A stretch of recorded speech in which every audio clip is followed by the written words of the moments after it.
বিসমিল্লাহির রহমানির রহিম। ত্রয়োদশ জাতীয় সংসদের সাধারণ নির্বাচনে নির্বাচিত মাননীয় সদস্যবৃন্দ, আসসালামু আলাইকুম। আপনাদেরকে আন্তরিক অভিনন্দন। এখন আপনাদেরকে শপথ বাক্য পাঠ করানো হবে। আপনাদেরকে অনুগ্রহ করে দাঁড়িয়ে শপথ পাঠ করার জন্য অনুরোধ করছি।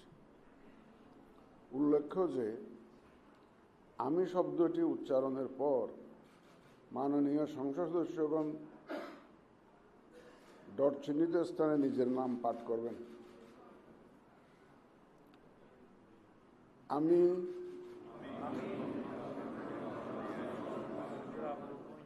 সংসদ সদস্য নির্বাচিত হইয়া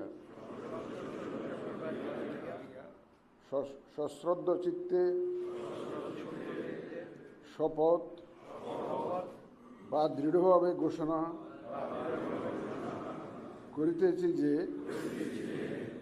আমি যে কর্তব্যভার গ্রহণ করিতে যাইতেছি তাহা আইন অনুযায়ী ও বিশ্বস্ততার সহিত পালন করিব। আমি বাংলাদেশের প্রতি অকৃত্রিম বিশ্বাস